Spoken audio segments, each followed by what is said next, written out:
வேறொன்று அறியாதவர்களாக இருக்க வேண்டும். அவர்கள் தான் அடியார்களாக இருக்க முடியும்.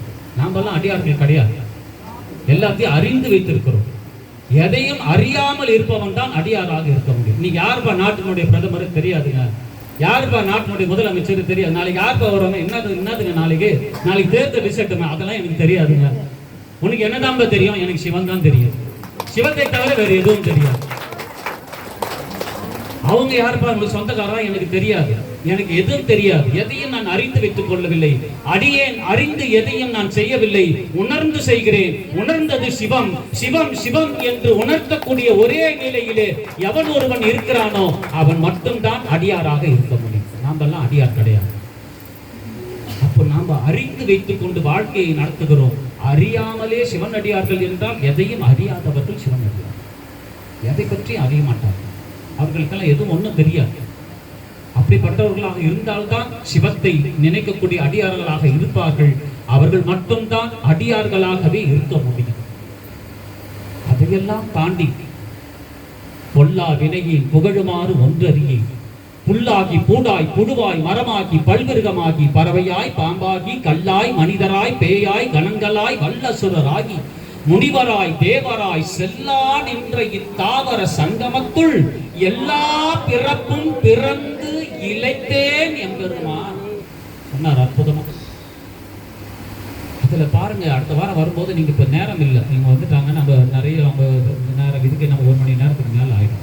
இருந்தாலும் அதுக்கான இந்த விளக்கத்தை பார்க்கலாம். நீங்கள் அடுத்த வாரம் வருகின்ற பொழுது இந்த பகுதி இப்ப நம்ம சொன்ன பகுதியில பாத்தீங்கன்னா புல்லாய் கூடாய் புழுவாய் மரமாகி பல்விருகமாகி பறவையாய் பாம்பாகி கல்லாய் மனிதராய் பேயாய் கணங்களாய் வல்லசுரராகி முனிவராய் தேவராய் செல்லான் என்ற இத்தாவர சங்கமத்துள் எல்லா பிறப்பும் பிறந்து பிறந்து பிறந்து பிறந்து என் பெருமானே.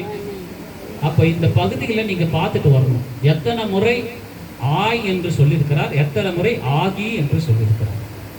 புல்லாகி கூடாய் புழுவாய் மரமாகி ஆகி ஆகி ஆய் என்று எத்தனை முறை ஆகின்னு சொல்லியிருக்கிறாரு, எத்தனை முறை ஆய்ன்னு சொல்லியிருக்கிறார். புல்லாய் புழுவாய் மரமாகி பல்விருகமாகி பறவையாய் பாம்பாகி கல்லாய் மனிதராய் பேயாய் கணங்களாய் வல்லசுரராகி முனிவராய்.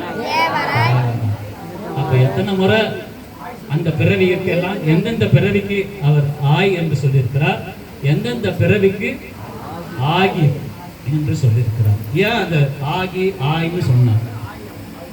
எல்லாத்துக்கும் ஆயினே போட்டிருக்கலாம் இல்லையா, எல்லாத்துக்கும் ஆகினே போட்டிருக்கலாம் இல்லையா.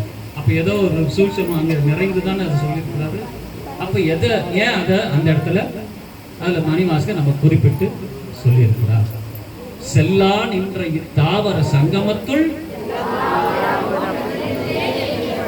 பிறந்து இளைத்தேன் என்பது. இந்த ஆன்மா உடல் இளைத்ததை நம்ம கண்ணு கூட பார்க்க முடியும். நம்ம என்னம்மா அன்னைக்கு பார்த்தா அப்படி இருக்கிற, இன்னைக்கு பார்த்தா உடல் இழைச்சிட்ட, என்ன சுகரா, உடம்பு பார்த்துக்க மாட்டியா, நல்லா மாத்திரை சாப்பிட்டு நல்லா பார்த்துக்கோங்க. இப்போ ஒருத்தர் உடம்பு நல்லா இருந்து உடல் இழைச்சிட்டாக அவனுக்கு சுகரே